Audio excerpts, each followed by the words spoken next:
Live from clickorlando.com and WKMG, we're getting results in your neighborhood. Now it's 7 a.m. We saw cops running, students running. We just kind of looked at each other like, is this real? Chaos at Florida State after a gunman opens fire on campus. This morning, 2 people are dead, several others are hurt. And once again, the entire nation is asking why. This is a tragic day for Florida State University. We're absolutely heartbroken. Heartbroken, but vowing to come together and get through this. Good morning, I'm Crystal Moyer. I'm Justin Mormouth. This morning, investigators say the gunman who carried out the rampage was the son of a Leon County Sheriff's deputy. He is in the hospital after being shot by police who responded to the scene on the school's Tallahassee campus right in the middle of the day. And parts of that area remain a crime scene this morning.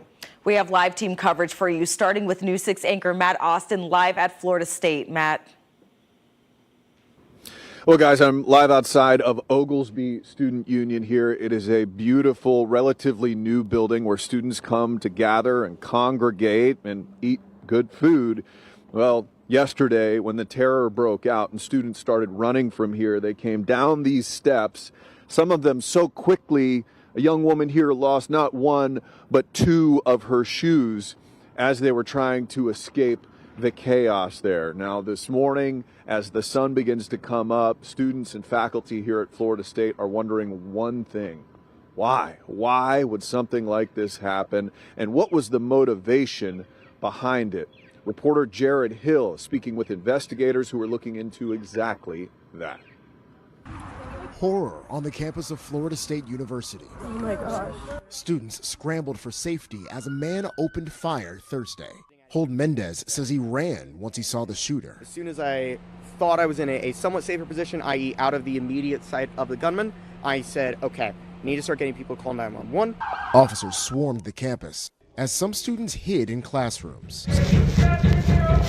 My teacher didn't necessarily know what to do because she was from Canada, so she hadn't been trained in that before. So the students and I kind of just took over control of the situation. 2 people were killed, neither students.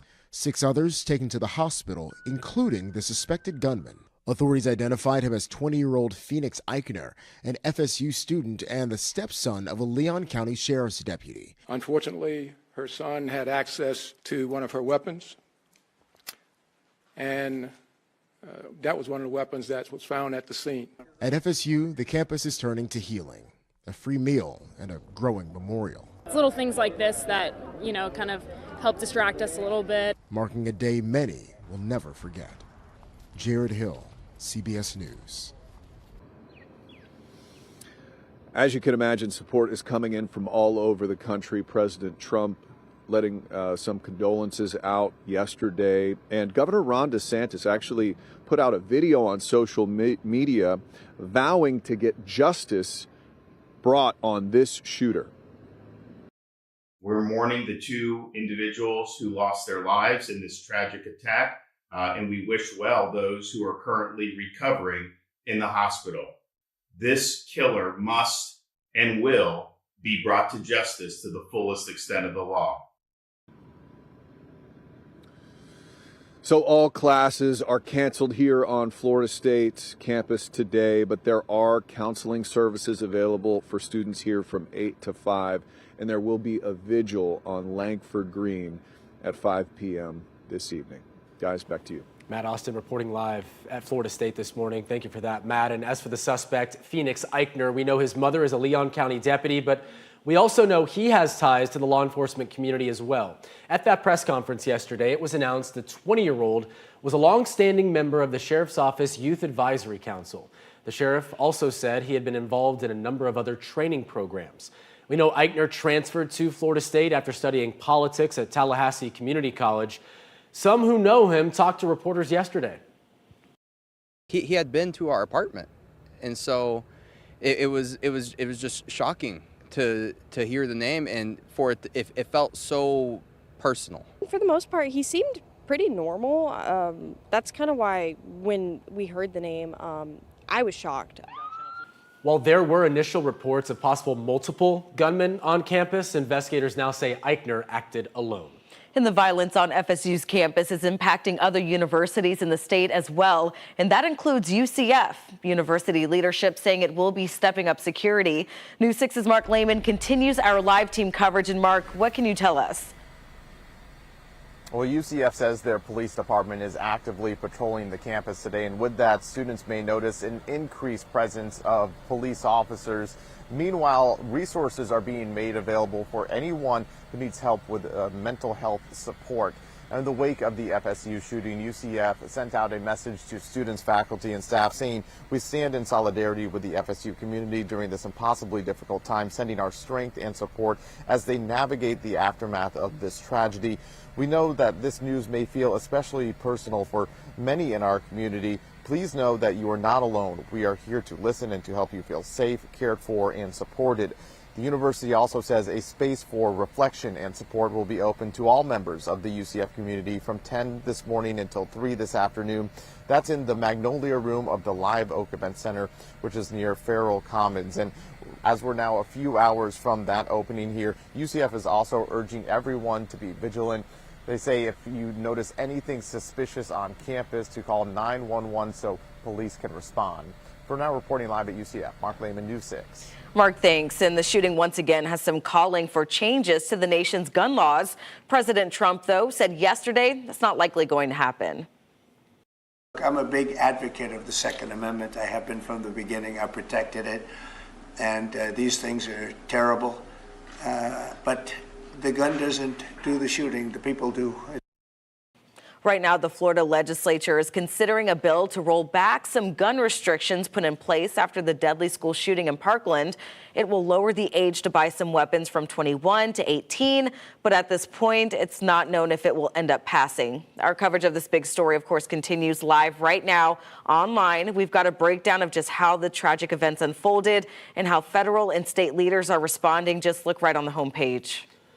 New this morning, Orlando police are searching for the man accused of breaking into a home and trying to sexually assault a woman. Take a look at your screen here. These are images of who police believe is responsible. They say he's in his late teens or early 20s, between 5'7" and 5'10" inches tall. The incident happened Tuesday night on Wilkinson Street. That's in the Orwin Manor community.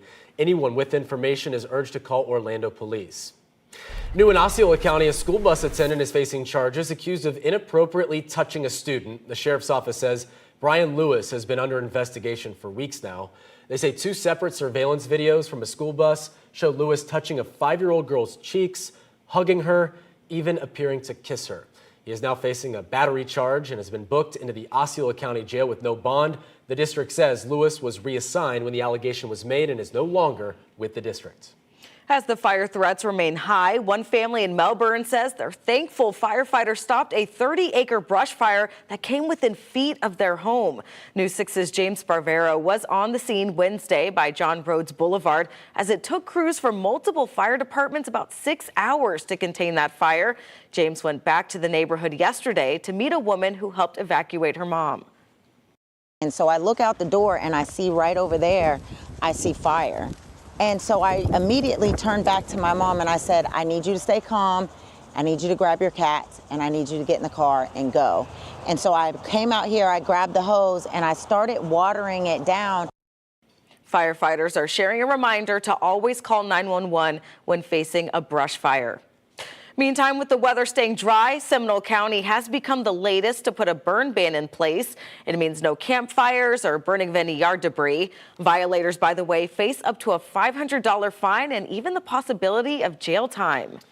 I spent some time yesterday in Claremont, Candace, and beautiful area, no doubt, right near the downtown, right along Lake Mineola. I couldn't help but notice just the banks there, how dried up the lake is, and that's the case for so many lakes across Central Florida with this dry spell that we've been under. Yeah, I mean, and listen, our dry season, it tends to be dry, right? But this has become a drier than normal dry season. And right now we are starting to see a lot more of these burn bans. Drought conditions are also worsening. And that's because it's this time of the year. We have the sun at a higher angle. It's evaporating any moisture. You can probably see it in your lakes, even in your backyard pool, how quickly a lot of our water is evaporating because we have so much dry air in place. So it's not just the combination that we don't have rain, but also how dry and sunny our conditions have been. So So looking at the drought monitor, yesterday we had the week's update. No changes to Central Florida's drought monitor numbers, but we are now seeing the first sign of extreme drought across the southeast,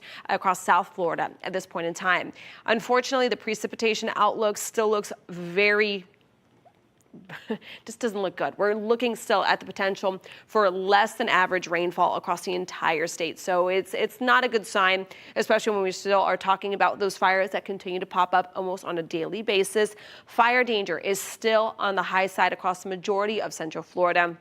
We are looking for a little bit of a development of a sea breeze in the forecast by next week. But again, we have a lot of time before we get there. We'll have more details not only on our rain trend, but looking at how hot temperatures will get this weekend coming up in just a bit. Now let's check on those roadways with Crystal Moyer. She's got your News 6 traffic update. Man, that graphic, the rain trend. Zip. Yeah, it was flat. All right, let's get to your traffic now. We are still dealing with a traffic alert. This is in Orlando, East Orange County, near Azalea Park. This is along a Goldenrod, just north of Curry Ford Road. A deadly crash there after a driver went off the road and actually overturned, crashing into a wall out there. So you can see traffic moving on the shoulder there. It looks like they are moving some of those law enforcement vehicles, so they may be reopening some of those lanes. Just make sure you move over and slow down until they can get everything cleaned up. Now, we do have an update on another crash. We've been following this one in Brevard County along I-95 northbound before 407 if you're heading towards maybe the Port St. John area or maybe, I don't know, out there towards the beaches. You're going to see this. This is on the right-hand shoulder of I-95 northbound. There was a crash involving injuries there. Looks like traffic moving at speed, but you do want to move over. Still a heavy scene out there. I'll keep you updated. 7-Eleven now, a new push to get results for drivers on I-4. Coming up, where county leaders plan to push the state to speed up construction. Plus, it is that time of year. Thousands of Jeeps ready to roll onto the sand in Daytona Beach. What you can expect during this year's Jeep Beach Week. You're watching News 6 Mornings. We'll be right back. Wow. Gorgeous.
The Oviedo Mall is working to push out some new rules for visitors under 18 after back-to-back break-ins caused tens of thousands of dollars in losses. According to mall management, the incident involved vehicles that belong to businesses that occupy space in the mall. Management says before Tuesday's reported break-ins, the chaperone program that they were looking into was only a maybe, but since then it has grown to a, quote, we have to. Josh Gunderson, the executive director of marketing for the mall, says it's just been a heartbreaking week. Sit and watch another human being go through a deeply emotional experience of having to assess $30,000 in damages. That's not a small number, especially in this day and age. That's big. So it hurts the heart. Mall management is hopeful that parents and their children will work to keep the space safe and that they will continue to work with Oviedo Police during this investigation. Seminole County leaders are pushing to speed up a big construction project along I-4, all to try and make your daily commute better. You like that, right? Well, congestion in the early evening can back up all the way to Longwood. If you travel this area, you know exactly where I'm talking about. There's also traffic on the St. Johns River Bridge. So next week, commissioners plan to meet to look at resolutions. They will ask FDOT to consider moving up improvements on the bridge first. News 6 reached out to the state Thursday. They said they're reviewing the project and more recent traffic studies to see if the current concept should be revised to meet future infrastructure demands. Well, happening today, thousands of Jeeps are rolling into Daytona Beach for one of the biggest events of its kind in the country. Yeah, Jeep Beach Week kicks off, and it's more than just a car show. News 6's Angie Casada shows us why this year's event is expected to bring big crowds and big results for local charities. From lifted Wranglers to tricked out gladiators, they're rolling in from across the country. Jeep Beach Week is here, and this year it's bigger than ever. This year is going to be absolutely spectacular. We are looking to host over 25,000 Jeeps in Daytona and over 200,000 Jeep enthusiasts and people coming into town. Going to be an amazing year with lots of fun, exciting events. It's not just about off-roading fun. The event includes concerts, charity raffles, and family-friendly events, all designed to support local causes. What we pride ourselves in is that we are not promoters. We are a volunteer organization, a nonprofit organization, and we bring Jeep Beach into town and the Jamley into town, I should say, to raise money to give it away to other nonprofits. And since 2012, we have been able to donate over $5 million back into our charitable organizations in Central Florida. Hotels are booked, restaurants are packed, and law enforcement says they'll be keeping an eye on safety as the crowds grow. Jeep Beach kicks off this weekend and will go on until the 27th. In Daytona Beach, Angie Casada, News 6. I want to be part of the jam. The jam. We gotta go rent a Jeep then. Yeah, let's go. And I love how they just embrace. I don't know what the story is The behind culture? Like how that all started? ducks and stuff. Not sure. I bet there's a whole The Jeep wave? in-depth, Yeah. on the Jeep wave, yeah, that too. I love how they have a big ducky on the top of the.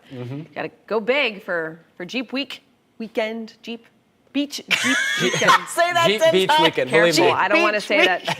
There's a couple words that could slip. All right, let's talk about the weather forecast. All right, Jeep Beach at this point, we're on News 6 Plus, so no, I'm just kidding. All right, let's talk about the weather forecast.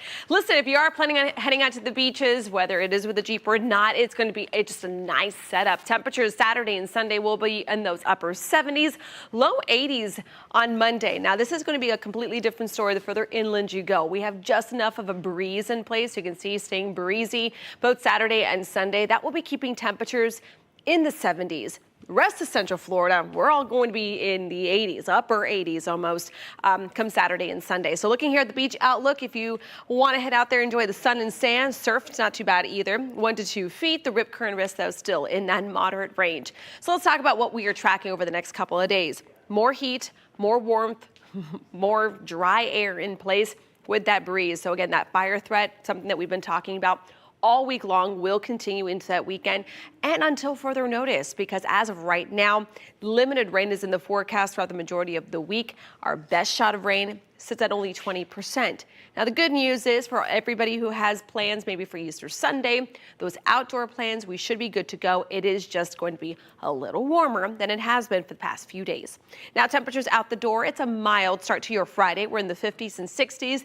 Still holding on, though, into those 70s in southern Brevard County. Now let's check on that hour-by-hour forecast for today. Mid-80s throughout the afternoon. Still tons of sunshine. Cloud cover, rain, all that will be hard to find, although we will see a little more cloud cover this afternoon. Looking at your Easter Sunday forecast, early risers for those sunrise services. Many of them are outdoors. We'll be into those 60s. We're looking dry, not dodging any rain. And then as we head into the afternoon, all the Easter egg hunts are going to be good to go rain-wise. It's just going to be a warm one. Temperatures already in those low 80s by about 11. Again, looking ahead into the forecast, we have a big ridge of high pressure, and that's going to hold steady, keeping all the rain and moisture that is associated with cold fronts just to the north. You can see the change in the coloring there. That is because that high is going to be keeping all the moisture to our north. So in the meantime, though, we are going to continue to see some of those sea breezes try to form, which is why we're holding that coverage at only about 20%. So as we get results here, the full 7-day forecast looking dry, looking breezy again. A high threat for fire danger remains in effect, but then it looks like we'll slowly crank up that heat a little further by next week into those low 90s, and it looks like Earth Day could be the warmest day. About 91 degrees. Now let's check on those roadways with Krista Moyer. She is watching them for you on this Friday morning. Yeah, we're getting some more details in about this crash in East Orlando. This is along Goldenrod Road, just north of Curry Ford Road. Troopers are saying this crash occurred around 4:31 a.m. this morning. So a car was traveling northbound basically on Goldenrod Road and just ran off the roadway and struck a wall there. It's actually on its side. So it is near that fire station there, but there is a death related to this. So they're going to be out there for some time investigating this crash. We do see that there are some roadblocks. So that's why you see traffic moving very slowly, just to allow some extra time traveling through the area. We also have an update out of Brevard County near Titusville, I-95 northbound. This is near 407, a crash with injuries off to the right-hand shoulder. They've been out there for 3+ hours now. So not sure if it's just a mess they're trying to clean up. What you do need to know, you need to move over. Give them plenty of space. Not seeing any delays along I-95. Well, it's a walk to raise awareness. Yeah, at the bottom of the hour, why a former state senator is making the trek from Key West to the state capitol. But first, learning some valuable lessons while earning cash. Okay, we hear from one teen taking part in this year's Youth Summer Jobs Program in Orlando.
There may soon be new medical options when it comes to losing weight. A new study shows promising results for a first-of-its-kind weight loss pill.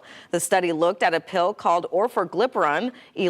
Eli Lilly, the company behind the drug, says it found the highest dose of the pill helped patients with type 2 diabetes lower their body weight by an average of 16 pounds, adding it could also be readily manufactured worldwide. Consultants working with the company say it's easier and less expensive to make than the other injectables currently on the market. Even if the price comes down a little bit of these new medications, as a society, can we afford it? We can't afford not to do it. When you look at the overall cost of obesity and the diseases that are directly linked to obesity, how can we afford not to treat it? And the earlier we treat it, the more money we're going to save. The company says it's looking to get FDA approval for the drug sometime next year. In your health headlines, feeling sleepy during the day might be more than just a sign you need coffee. It could be a serious health warning. A new study from the American Academy of Sleep Medicine links daytime drowsiness to long-term health risks. Experts say not getting 7 to 8 hours of sleep is linked to developing or worsening health issues. Doctors say chronic sleep loss can also affect your ability to realize how impaired you really are, putting you at risk if you get behind the wheel. Experts say drowsy driving is blamed for about 100,000 crashes every year. New this morning, the Trump administration is scrapping the government-imposed $8 limit on most credit card late fees. The Consumer Financial Protection Bureau adopted the fee cap last year, estimating that it would save households $10 billion a year. But banking and business trade groups sued and won an injunction blocking it from taking effect. Now, controlled by the Trump administration, the Bureau reversed its position and said it agreed with the banks that the fee cap was illegal. Well, it's a chance for high schoolers to learn real-world skills while also earning a paycheck. The city of Orlando and CareerSource Central Florida kicked off their summer youth employment program yesterday. The initiative offers job experience and skills training to students at no cost to participating businesses. Yesterday, Mayor Buddy Dyer worked alongside Jones High School junior Jamarian King. The teen said what he's learning on the job is helping to set him up for success after graduation. It helped me down the road because I want to be a designer when I grow up myself, so this will help me get a start learning how to make designs and stuff. So the city is looking for more business partners. We have posted details about that under this story on clickorlando.com. New developments in a high-profile murder of the United Healthcare CEO. At the bottom of the hour, why the death penalty could now be on the table for Luigi Mangione. Plus, FSU's campus remains closed after yesterday's mass shooting that left 2 people dead. An update from News 6 anchor Matt Austin in Tallahassee.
Live from clickorlando.com and WKMG, we're getting results.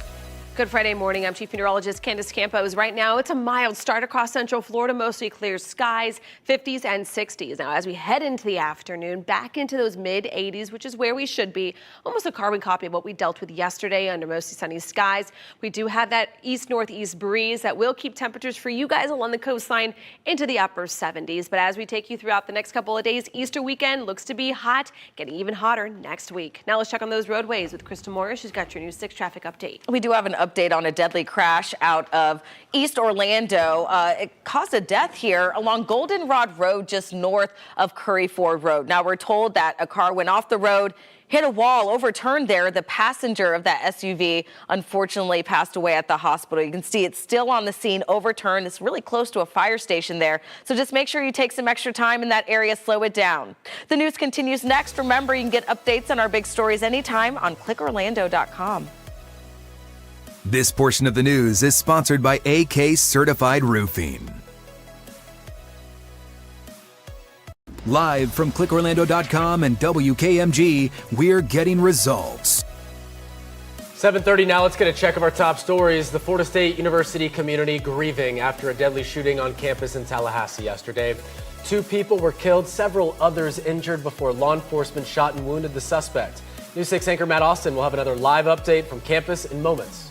Breaking right now, here's a live look at a deadly traffic crash on South Goldenrod Road near Curry Ford Road. I just told you about this. We have a crew live on the scene there where it looks like a car hit a wall near Orange County Fire Station 68. Northbound lanes and some southbound lanes are closed, but they are letting traffic through. And Seminole County has become the latest in Central Florida to ban outdoor burning because of the dry conditions and risk of fires. Anyone caught breaking the rules faces hundreds in fines, even possible jail time. Speaking of that and the forecast, we sure could use some rain, right? Well, not going to happen anytime soon, but take a look at this. A really nice shot there over Daytona Beach. It is just really nice. The weather's been great. Unfortunately, we need some rain. It just doesn't look like it's in the forecast. Chief Meteorologist Candace Campos with more on that. Right. I know we want a nice dry weekend. We have a lot of festivities going on, whether it's Easter or other events. The only problem is that we do need to start getting some rain into the forecast because our drought numbers look to worsen over the next couple of weeks. Right now, temperatures out the door, it's a mild start. We're in the 50s and 60s, pretty much area wide. Yesterday, we started off in the 40s and 50s, so a little warmer than what we experienced yesterday. But looking at our highs this afternoon, that gray box indicating a near normal day in Orlando, above average in Leesburg. But because we do have just enough of an onshore breeze, that's going to cap your temperatures along our coastline, nearing about 80. Now, we started the month off on a hot stretch, and it looks like we might tap into another stretch of hot weather as we head into next week, as our temperature trends continuing to run above average, could get even into those low 90s for a few days next week. The next question is we've got the heat, almost summer-like heat. Do we have any summer-like storms in the forecast? We'll have more details on your chances coming up in just a bit. Now let's check on those roadways with Krista Moyer. She's got your News 6 traffic update. All right, this is an update right now to a crash we've been talking about, a deadly wreck in East Orlando. This is on Goldenrod, just north of Curry Ford Road. An SUV overturned there. The passenger did pass away at the hospital. That's what we're hearing from troopers. So there are some lane closures. It's a big mess. So just make sure you allow some extra time. Back to the map, though, if you're traveling along I-4, we're not seeing any major delays. Your traffic times heading westbound between 417 and 50, 16 minutes. Back now to our big story, tragedy on the campus of Florida State University after a gunman carries out a deadly mass shooting. So here's the very latest we know right now. That gunfire left 2 people dead, 6 others hurt. We know the suspect is a 20-year-old student at the school named Phoenix Eichner. He was shot by police but survived. His mother, actually a longtime Leon County deputy, and investigators say at least one of the guns he used to carry out the rampage was hers. Let's get back out now to News 6 anchor Matt Austin. He is live at Florida State, his alma mater. Matt, you're no stranger to that community, that campus, who has now been left reeling. Yeah, I can tell you on a morning like this, a Friday, this campus would usually be bustling. But as you can see, I have the place nearly to myself. It's just me and other members of the media. Normally, the Oglesby Student Union here would be cooking up breakfast for students as everybody gets ready for their day. But campus is shut down. And yesterday's terror, as 2 people were killed and 6 others were injured in that mass shooting, led to this day of an empty campus. Let's show you those pictures from yesterday as the 45,000 students and tens of thousands of faculty and staff on this campus were either left running for their lives or locked in a classroom for hours at a time. By the time we got here last night, memorials were set up for those students who were killed and hurt, and I got to speak to some of these students who were just trying to wrap their heads around what happened here on their campus. But some people were running for their lives here. And the craziest part is like the food everywhere. I've seen chargers, things in people's backpacks falling out. There's Chick-fil-A everywhere. You can just tell it was a frantic scene, people running around like terrified for their lives. Somebody ran out of their own shoes over there, just trying to live. I know they happen and it's like sad, but it's not uncommon. You just don't think it's gonna happen to you or your friends. Yeah, as she said, it's really not that uncommon anymore. Another shooting just over at Stroger Library happened just over 10 years ago. And places in Central Florida, law enforcement agencies have to prepare for things just like this. UCF in particular is prepared for something like this. News 6's Mark Lehman is there talking to officials about how they're preparing for an instance like this. Mark? Matt, here on the campus of UCF, administrators say they're standing in solidarity with FSU. And with that in mind, the police department has increased patrols around campus as a precaution. Meanwhile, we're getting further insight into the investigation from the perspective of law enforcement. Officers are now trained to, literally run towards the sound of gunfire. Former Orlando Police Chief Orlando Rolone says the quick response by law enforcement was vital when the shooting unfolded on the campus of FSU. As the investigation began, he notes there's a lot to probe, including the suspect's background. The 20-year-old is the son of a Leon County Sheriff's deputy. And it's very rare that you hear about a family member who has done something like this. Police say the gunman used his mother's former service weapon to carry out the crime. Rolone says it would be a different conversation if it was her current firearm. Absolutely. Then it would be much different, in my opinion. This is the weapon that you must always keep secured and available to you. Rolone says there's no indication that his mother did anything wrong in the storage of her weapons, but it's also early in the investigation. Now we need to start focusing on what happened and how it occurred to then determine if something could have been done different and if that could have resulted in a violation of policy. In the wake of the FSU shooting, a space for reflection and support is opening for the UCF community. That's here at the Live Oak Center, which you're looking at. That is open from 10 in the morning until 3 this afternoon. For now, reporting live at UCF, Mark Lehman, News 6. All right, Mark, thank you. And as we've been telling you, the campus here at Florida State is shut down because really a big chunk of it is considered a crime scene this morning. And we are getting pictures of some of the damage left behind. This is from a faculty member here at FSU, video showing where the SWAT team broke down doors as they did a room-by-room search of the Carruthers building. They had to make sure there was no longer any danger. If you see any pink slips in this video, those are notices a particular area has been searched and it is deemed safe. So if there is any good news I can give you this morning, I do want to tell you the surgeon in charge of the care for the 6 students, we don't know that they're students, but the 6 victims who are recovering at Tallahassee Memorial Hospital, the surgeon tells us that they all are expected to recover. Counseling sessions are available for students today starting in just a little bit at 8 o'clock, and a vigil for the students begins at 5 p.m. on Langford Green. Guys, send it back into the studio. A great update there. Thank you for your coverage this morning. Matt Austin reporting live from Tallahassee. And as Matt mentioned, sadly, this is not the first time something like this has happened on FSU's campus. More than a decade ago, a gunman opened fire outside the library, injuring 3 people. This happened back in November of 2014. Officers say Myron May, a graduate of the school, shot 2 students and an employee before being killed by campus police. News 6 reporter Molly Reed was an FSU student at the time. She says when something like this happens, it sticks with shooting survivors forever. It's just something that is going to be sticking with them, like this, the 2014 shooting stuck with me.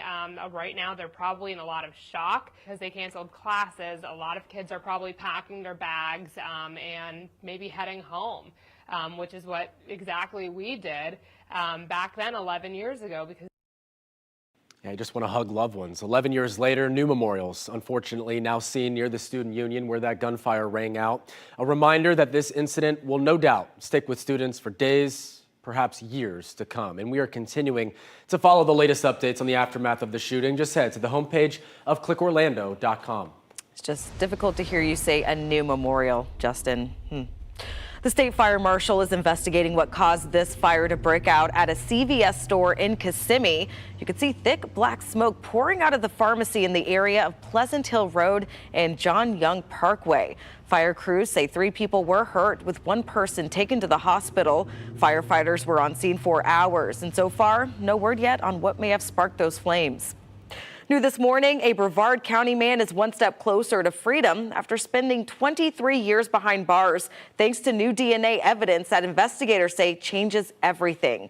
A judge has overturned the 2006 murder conviction for Jeff Abramowski. He was convicted of killing 78-year-old Courtney Crandall in 2002, but DNA from the murder weapons was tested recently and revealed male DNA that does not match Abramowski. Right now, the state is not dropping charges against him and for now is proceeding as if they plan to retry him.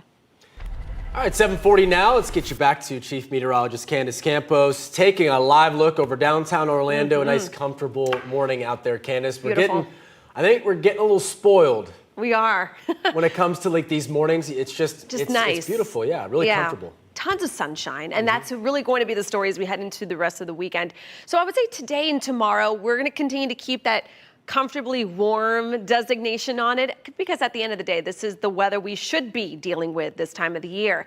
What we shouldn't be dealing with is how dry and hot we are going to continue to get as we head into next week. So let's take a live look outside. Take a nice little breather on this Friday. It's a beautiful start. 70 though right now in Melbourne, 61 in Sanford. Good morning to you guys in Daytona Beach. It's going to be a busy weekend. We have the Jeep Beach weekend, so temperatures are going to be looking real good. Looking here at the bus stop forecast again, starting off in the 60s this morning. This is where we're heading to, back to near normal, 84 degrees, but we have so much dry air in place that it is going to at least keep the humidity down, making it pretty comfortable. Now, our temperature outlook within the next 30 days, you can see a big portion of the Sunshine State is going to continue to stay abnormally warm. But look at all this rain that looks to keep trying to make its way into Florida, but it doesn't. We'll have more details on what that means for the next couple of days coming up in just a couple minutes. Now let's check on those roadways with Crystal Moyer. She is in for Trooper Steve, and she's watching those roadways for you. We're still seeing some traffic along Goldenrod Road. This is just north of Curry Ford Road. After a deadly crash, an SUV went off the road earlier this morning, crashed into a wall there, killing the passenger. So there are some closures that are happening on and off as they're working to get this all cleaned up and, of course, remove that vehicle in the area. I'll keep you updated on that. Back to the maps, though. If you're traveling along I-75, no delays to report. Just a 39-minute ride from the Turnpike between I-4 and I-75, 19 minutes on I-75 between the Turnpike and State Road 40. 7:42 now. April is a month of awareness and action when it comes to child abuse prevention and sexual assaults. Coming up, how one survivor is taking powerful steps across the state to inspire change. Plus, a fire breaks out in a Central Florida home, leaving behind damage and heartbreak. What we're learning this morning about the investigation. First, though, a healthcare CEO gunned down in the middle of Manhattan. The latest on the charges handed down to the suspect in federal court that could carry the death penalty.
New developments in the high-profile murder of United Healthcare CEO. A federal grand jury has indicted the suspect, Luigi Mangione, on 4 charges, including 1 eligible for the death penalty. Prosecutors say the 26-year-old stalked, shot, and killed Brian Thompson on a Manhattan sidewalk back in December. He's now facing both federal and state charges, including murder, stalking, and terrorism. Right now, Mangione has pleaded not guilty, remains behind bars. Attorney General Pam Bondi says the Department of Justice is seeking the death penalty, but Mangione's lawyers are attempting to block it. Now to a devastating house fire in Oviedo that killed 2 dogs and a rabbit. Crews say the homeowners were not there at the time, and you just saw that heavy smoke that firefighters responded to after the fire broke out yesterday on Martingale Place near Branton Drive. And here's some more video of firefighters putting out the flames. Crews say they were able to stop the fire from spreading to nearby structures, including a barn. Right now, the cause of the fire is still under investigation. A scare in the sky after an engine fire forces a Southwest plane to make an emergency landing at Houston's Hobby Airport. It happened yesterday after the plane left the airport, headed to Los Cabos, Mexico.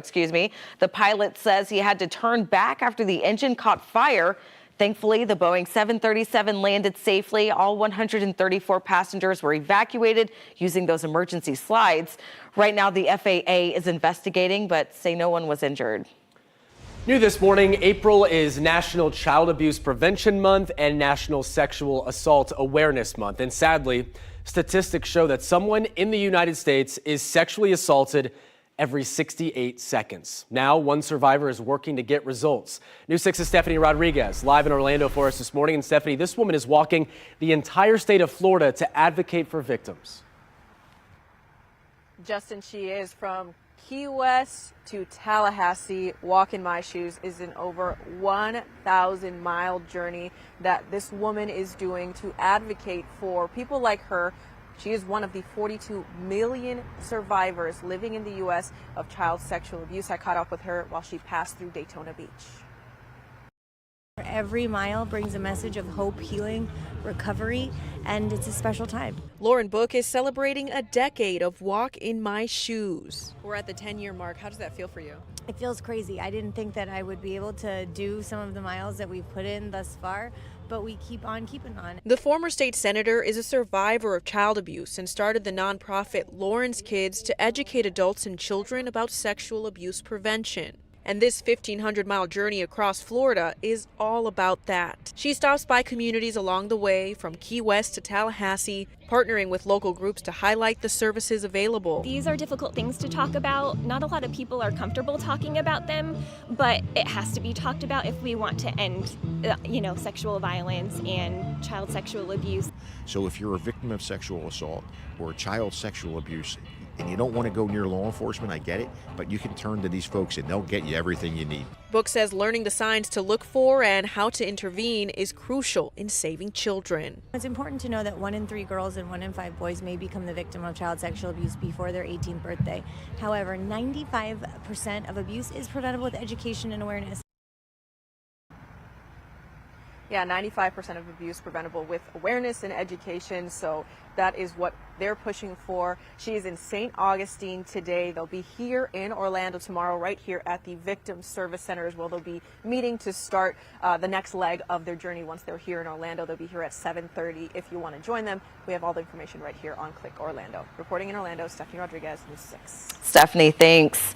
Well, Easter came early for the animals at Perth Zoo in Western Australia. Zookeepers hid boiled eggs and other treats around the enclosures as part of an activity to celebrate the holiday. You can see tree kangaroos, Asian small-clawed otters, and Tasmanian devils enjoying the Easter snacks. The zoo says it's a fun Easter twist to celebrate the season. Yeah. The animal enclosure didn't stink yet. Add boiled I hope eggs they ate to those it. eggs real quick because Well, they were putting them under all that stuff. I mean, obviously the animals are probably really good. They're cool with it. I Yeah. think they're cool with eating stuff off the ground. But I was wondering the same thing, Candace. I go, 5-second rule there.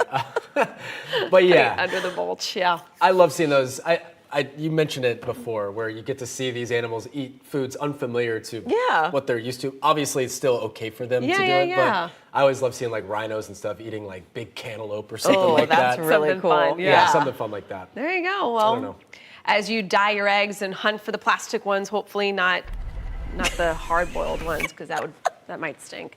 But let's talk about the weather forecast for the holiday weekend. However you're celebrating Saturday and Sunday, we're going to continue to see nice warm conditions, albeit it will be comfortable, but it will be warm. So comfortably warm. That's how we're kind of describing the weather forecast today and for your Saturday. Now on Sunday, though, Mother Nature's going to start cranking up that heat just a little further.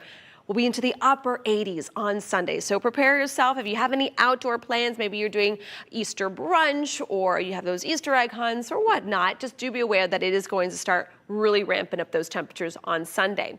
Then we're going to go beyond those 80s into the 90s, where we'll pretty much stay throughout the majority of next week with still very limited rain in the forecast. Maybe, just maybe, hopefully, we can get a little bit of rain in the forecast on Wednesday. Now, temperatures out the door right now. It's a beautiful start. We have tons of sunshine. It's calm. It's cool out there, 50s and 60s, almost area-wide. But now let's check on that hour-by-hour forecast for today. That background here has someone watering their plants. You're going to need to have that upkeep across your lawn, watering your lawns and your gardens and making sure that you're keeping your home prepped and hydrated, because it is going to be a pretty hot stretch of weather. We're going to be in those mid 80s. Mostly sunny skies. That breeze, though, out of the east-northeast around 5 to 10. For the coastline, we're going to be gusting that breeze up a little higher for today, which is why temperatures will be staying in the upper 70s. As we look at your weekend forecast, again, another day near normal tomorrow. The breeze is really going to pick up off the ocean, so gusting at times between 15 and even up to about 30 miles per hour. And then as we head into Sunday, notice that little crank in those temperatures. We're back into the upper 80s for your Easter Sunday. Now, as of right now, we have a big ridge of high pressure. You can kind of see it. It's right here. And this is a cold front. Several that are going to try to make their way across the deep south. But the problem is this high is just very strong and these fronts are very weak. So what ends up happening is that they just turn stationary, dumping just crazy amounts of rain across the deep south. But then here in Central Florida, we're not tapping into any of it. So that's why the precip outlook over the next couple of weeks, still all in the green across the deep south. And then us here in Florida, we're not going to get much of it. We're still staying abnormally dry. Your rain chances, this is the best chance we've got in the next 7 days, and it looks to be Wednesday. But notice rain chances are not very high. We're only about a 10 to 20% chance. So again, making sure that you're doing your part to make sure that you are staying kind of fire aware, no throwing out those cigarette butts or parking under on dry grass out there, because again, our environment is very primed and ready for that wildfire season. Now let's check on those roadways with Crystal Moyer. We're waiting for traffic homicide to get on the scene of this deadly crash in East Orlando. This is on Goldenrod, just north of Curry Ford Road. Earlier this morning, an SUV actually overturned, hitting a wall out there. The passenger did pass away, so they're going to be out there for some time because it's a deadly crash, investigating what exactly caused this wreck. But you can expect some road closures and slowdowns as you're traveling along Goldenrod. Well, they were at the right place at the right time. How first responders jumped into action to save a life after a car plunges into an Orange County retention pond.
New this morning, a dramatic rescue in the Millenia area. An Orange County fire rescue crew says it was just passing through when they saw a car plunge into a retention pond.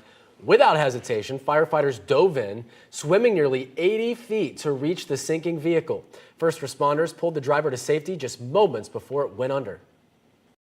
As soon as I popped the window, I knew the car would start to sink faster. So I waited for my crew to get there with a backboard to make sure that we were all together. When I popped the window, we were able to pull him out and right onto the backboard. He never even went underwater. Orlando fire crews and their dive team arrived soon after to recover the vehicle, which did sink when crews popped open the window. The driver was taken to ORMC for treatments. In your health headlines, feeling sleepy during the day might be more than just a sign you need some coffee. It could be a serious health warning. A new study from the American Academy of Sleep Medicine links daytime drowsiness to long-term health risks. Experts say not getting 7 to 8 hours of sleep is linked to developing or worsening health issues. Doctors say chronic sleep loss can also affect your ability to realize how impaired you really are, putting you at risk if you get behind the wheel. Experts say drowsy driving is blamed for about 100,000 crashes every year. Candace. Beautiful, comfortable start to the morning right now. We're in the 50s and 60s, although you guys in Brevard County are still hovering in the 70s at this point. Now, your highest day will be all about the location. Upper 70s along the coastline. I-4 near normal in the mid-80s, but notice you guys in areas of Marion and Lake and Sumter, it's going to get even hotter, nearing 90 degrees potentially. Now, as we get results here with your full 7-day forecast, Easter weekend looks to be a warm one, upper 80s, but still very, very dry. And it looks like we just might get a little bit of rain later on next week. Crystal. I can't wait for that rain. I can't believe I said that too. We're still following this deadly wreck near Azalea Park. This is on Goldenrod heading northbound, just north of Curry Ford Road. SUV overturned there, killing the passenger. We're still waiting for traffic homicide to do their investigation. All right, we'll stay on top of that. And thanks for joining us. We break news on clickorlando.com. You can also find all of our stories on our new 6 Plus app for your TV. Have a great Friday and a happy Easter weekend. It's the weekend.